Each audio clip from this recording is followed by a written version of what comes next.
Here I have the bracelet. We finished it. You can see the clasp that we've put on the one end. You saw the video for that. Here's the clasp that I put on the other end. I used the 12-inch tail that we, as you recall, we left at the beginning of this piece. So you'd think that this bracelet is finished. But after we finished it, I realized that there's a problem. If you look right here, I made a mistake. I put in one extra white bead that I didn't notice while I was weaving this piece. Well, had I noticed it as I was going along, I would have simply gone back, unthreaded my needle, unwoven the piece, maybe 2 or 3 rows, and just rewoven it. This is a very common thing in most forms of needlework, including knitting, crocheting, beadwork, weaving. In fact, there's a term for that. It's called frogging. The reason it's called that is because when you make a mistake, you have to rip it, rip it, rip it. In this case, though, the piece is finished. Now, I know some people would just go ahead and go, whatever, I'll wear it like that. Other people would throw it in a drawer and never wear it because, it isn't quite right. But in fact, this piece can be fixed. It requires a tool that we don't have in our kit today, although I do have it in the front of the room, and you might have even used it already. This tool is called a flat nose pliers. These are obtainable at Michael's Crafts, pretty much every beading store, Joann's Crafts, and online, Fire Mountain Gems carries them. They're not inexpensive for a jewelry tool. They probably run $12 to $15. If you get the better ones, they can run $50 or more. If you're serious about beading, you're going to end up with this in your inventory. But if you just need one because you made a mistake and you're not really sure how far you're going to go with your beadings, your projects, I'd suggest you start with a less expensive one.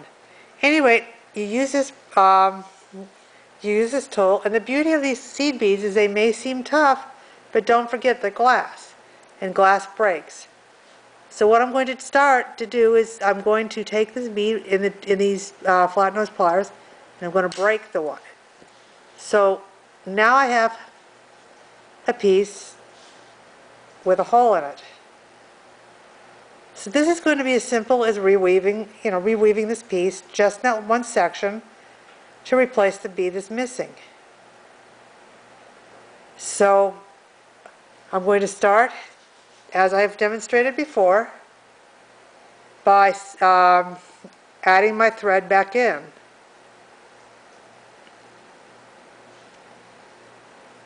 going to start in the white section because I'm using white thread. If you have a dark thread, you might want to start in the red section. It's not really that big a deal, but this is just one of my little boba mices.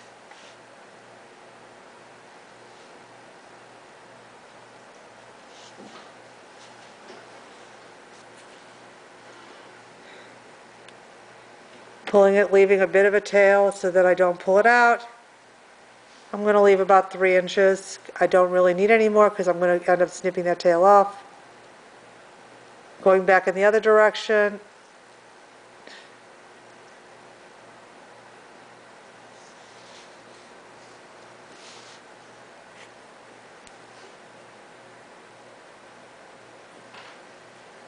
Going back up the next bead in the other direction again. The normal starting process where you're adding your thread in.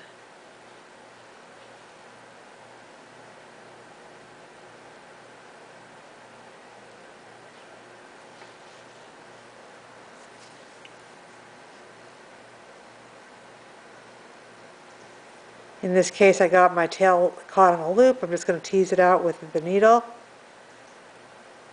I'll make my double half hitch. Again, I'm making it in the white because I have white thread. If you have black, you'd probably want to make it in the red section. I just added a new thread on, so it's very long.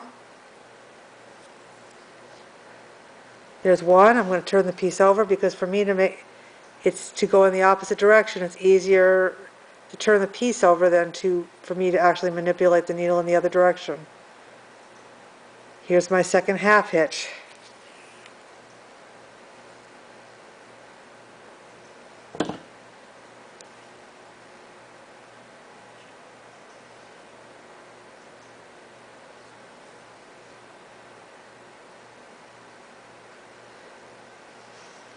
And now I'm ready to start weaving. And all I'm going to do is just start picking up stitches in the natural pattern that I would have if I was weaving this for the initial time. And although it takes a little bit longer, I like to do this part one bead at a time. That's because in this case, you're trying to re-simulate the weaving. It may seem a little bit slower, but in fact, you want your beads to lay perfectly flat and straight, and you're going to end up not placing any tension on your thread.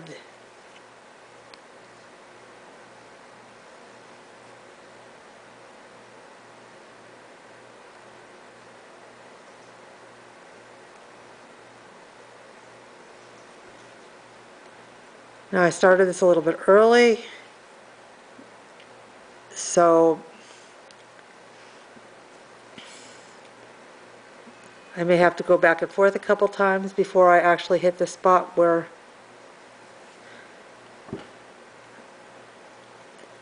I'm missing the bead. In fact, I am. I'm going to go right by it this time.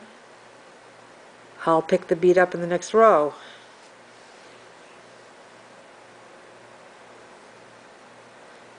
Now I'm starting to pick my beads up two at a time.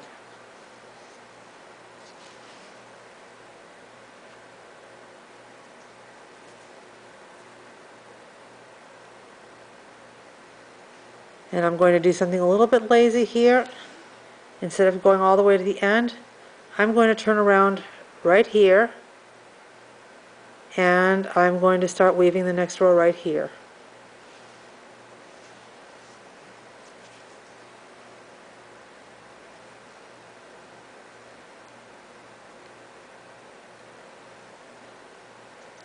So now I'm coming down,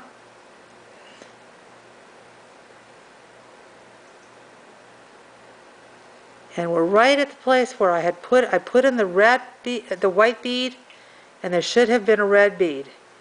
So now I'm picking up a red bead. In fact, there I picked up two. I'm going to pick up a different bead where there's just one.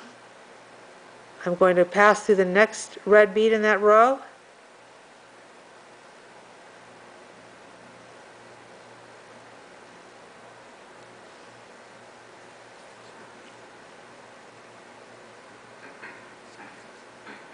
Come up through the side bead, come around, make my clover leaf like I would have had this been a completely new row. So I'm passing through the red bead on the next row, coming back through the bead that I just set,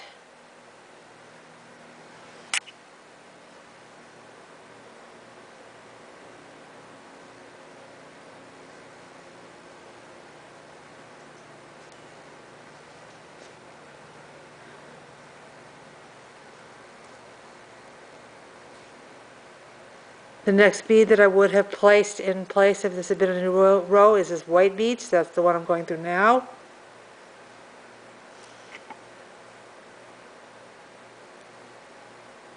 Going through the next white bead in the prior row. And I'm taking care to pull this nice and snug, but not so snug that I'm going to break the thread. But you can see now, by the second or third bead back past that the red bead that we just set in, you really can't tell anything has ever happened. So at this point, I can go ahead and I can start doing the normal little zigzag to tie this thing off.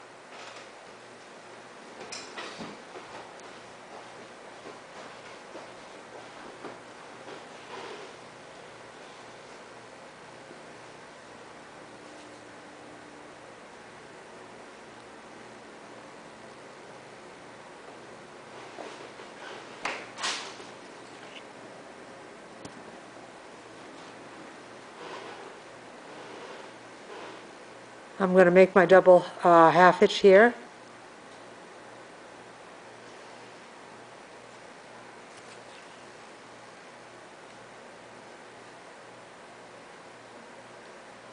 Turn my piece over.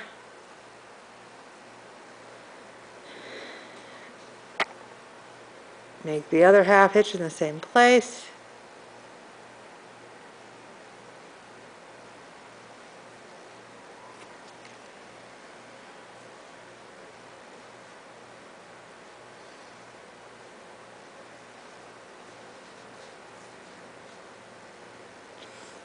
Continue weaving this through the beads a couple more turns as I knock the camera and take everybody for a little ride with me.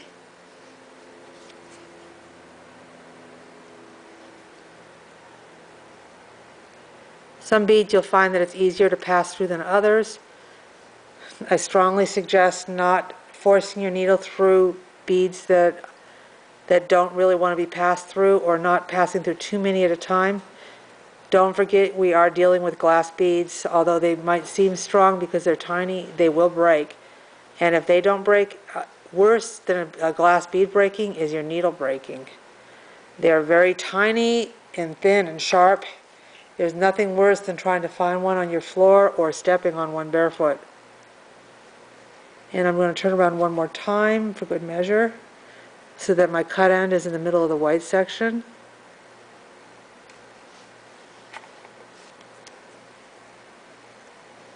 And now I'm going to trim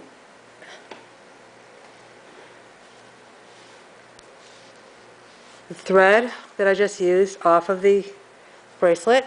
I'm going to trim the tail that I left at the beginning. Remember, this is was a little 3-inch tail.